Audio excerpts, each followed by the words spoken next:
मुझे आखिरी गोली, आखिरी कदम और अपने खून की आखिरी बूंद तक लड़ना मंजूर है, मगर पीछे हटना नहीं। ये शब्द थे मेजर शैतान सिंह भाटी के।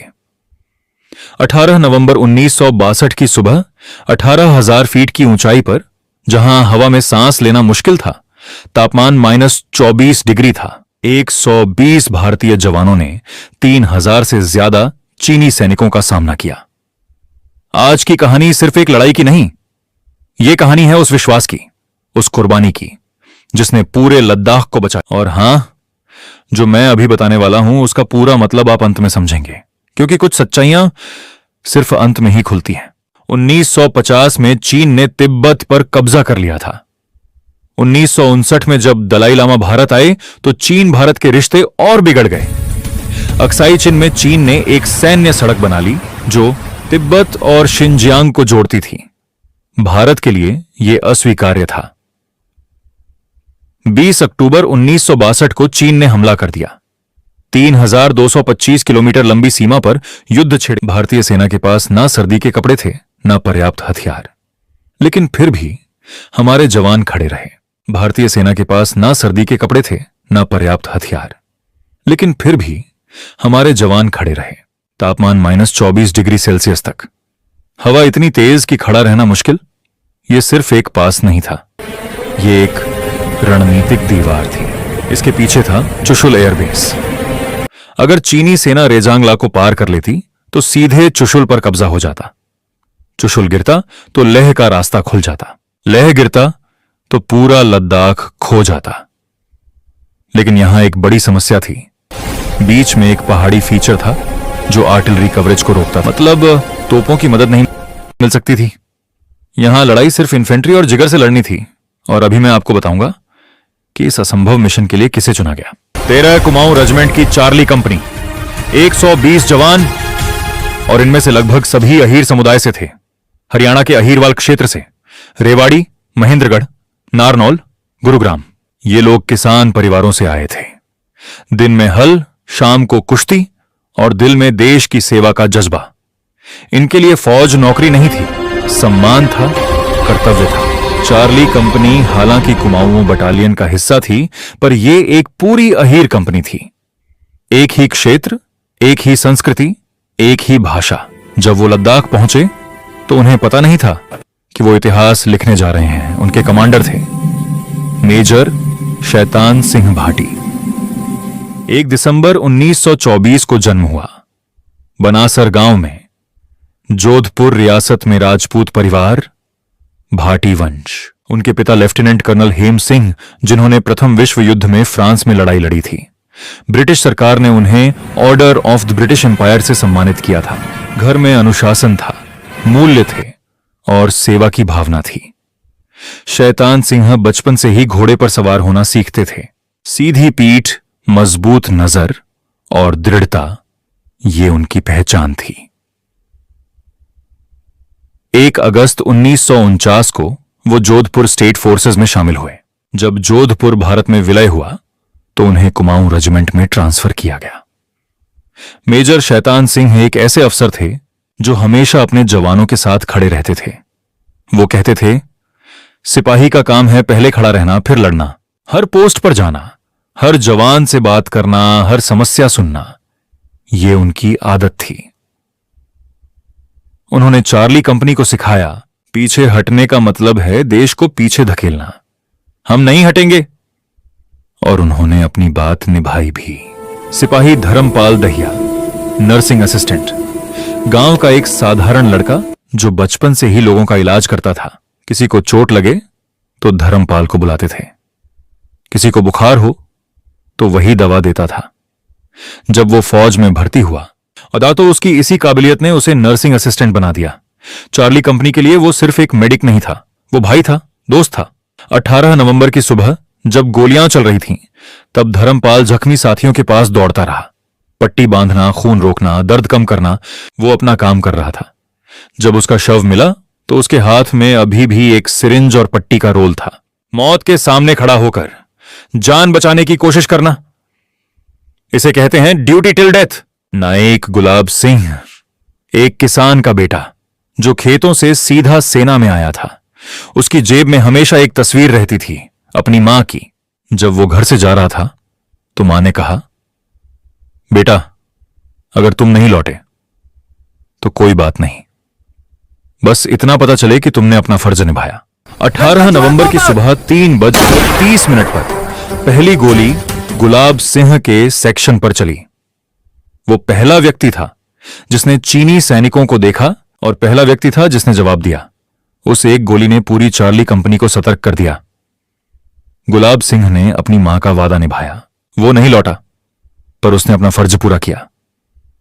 17 नवंबर 1962 की रात रेझांगला पर सन्नाटा था, लेकिन यह शांति नहीं, तूफान से पहले की खामोशी थी। तापमान -24 डिग्री नीचे, हवा इतनी तेज कि तंबू हिल रहे थे। हर जवान अपने पोस्ट पर था। कोई बंदूक साफ कर रहा था, कोई आखिरी पत्र लिख रहा था। मेजर शैतान सिंह हर पोस्ट पर गए। उन्होंने हर जवान से बात की।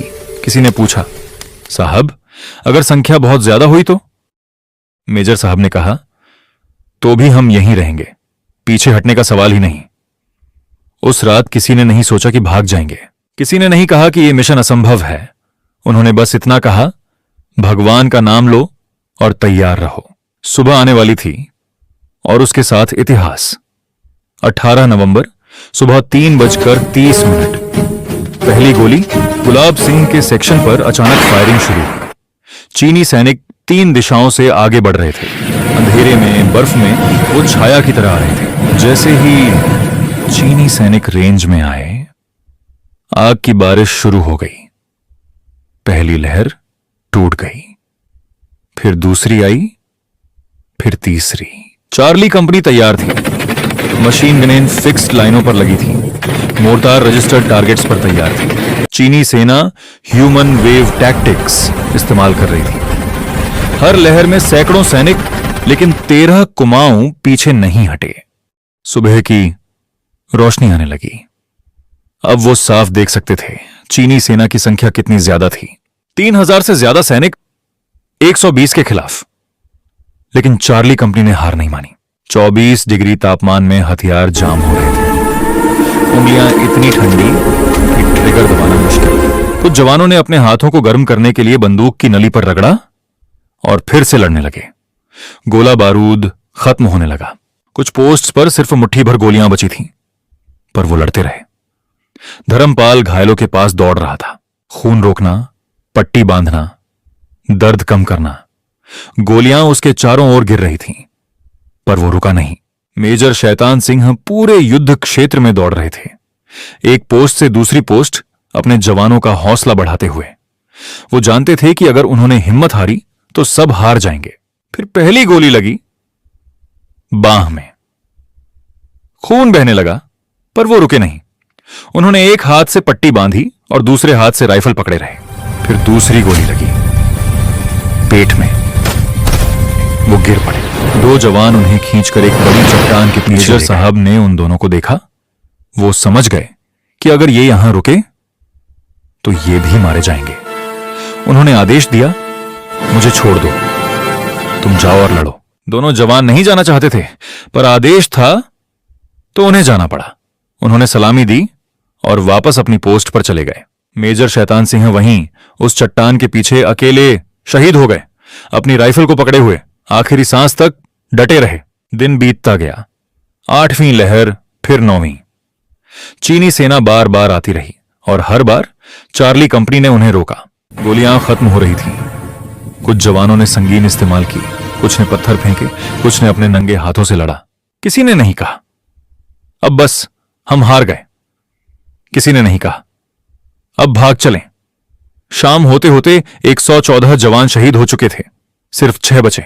कुछ घायल, कुछ बंदी बनाए। पर सबसे महत्वपूर्ण बात, उन्होंने लास्ट मैन लास्ट राउंड की कसम खाई थी और उन्होंने अपनी कसम पूरी कर दी। जब लड़ाई खत्म हुई तो चीनी सैनिक भी स्तब्ध थे।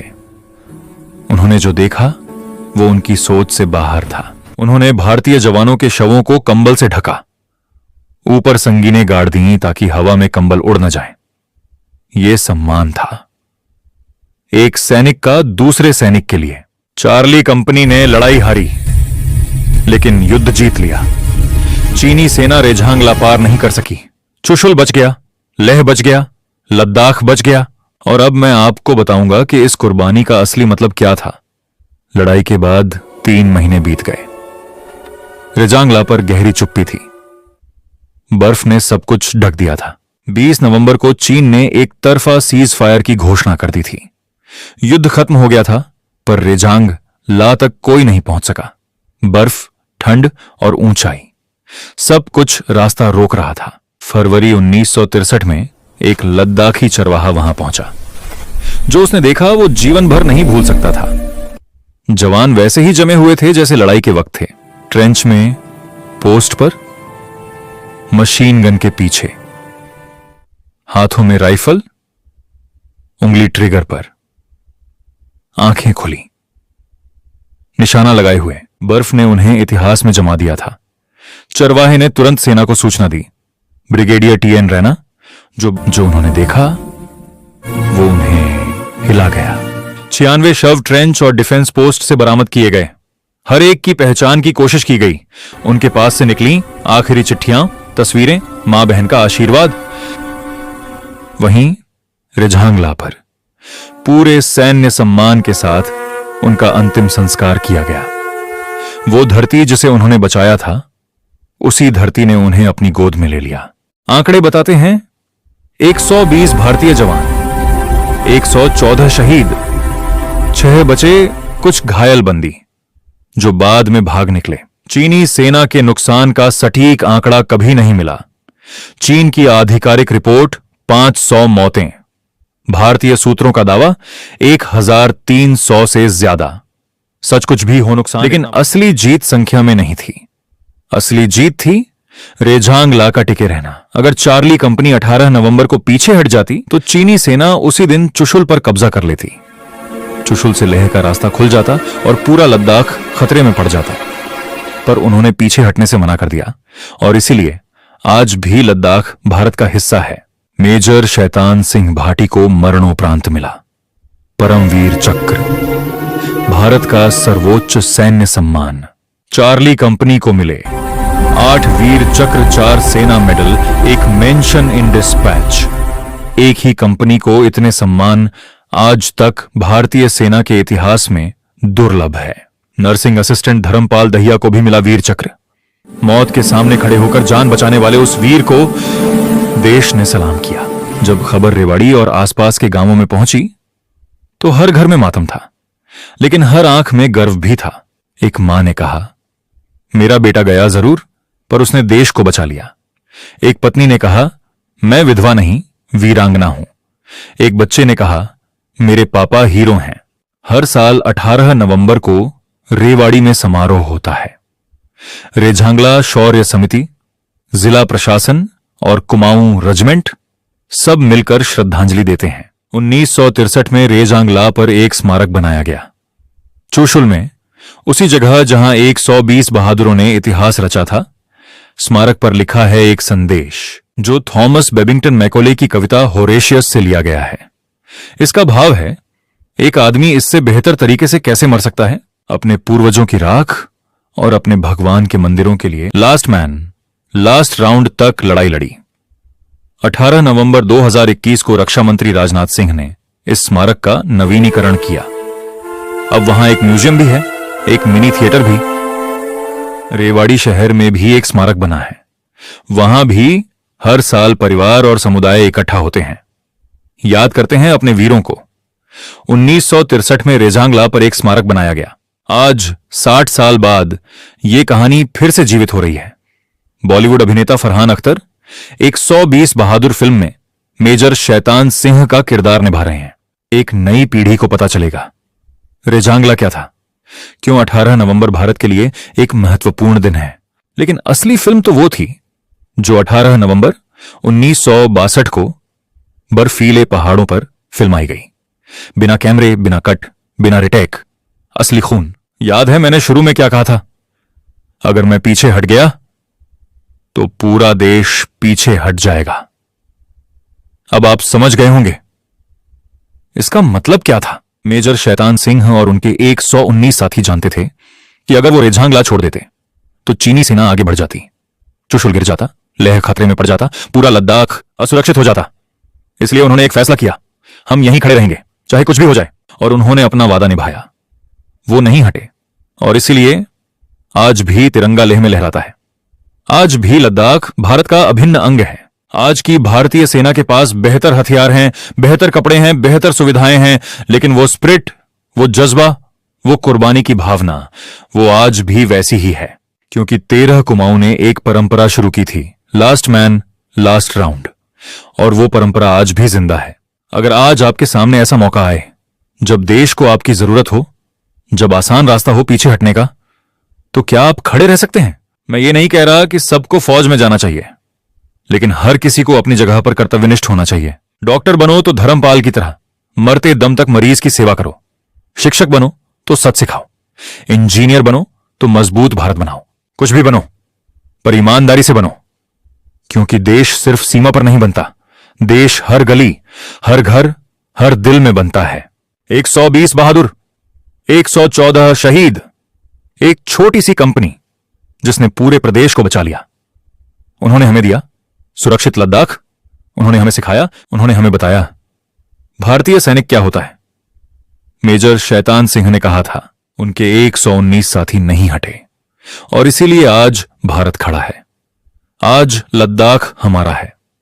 उन 114 वीरों को हमारा नमन, उनकी कुर्बानी को हमारा सलाम, उनकी याद को हमारा वादा। हम नहीं भूलेंगे, कभी नहीं।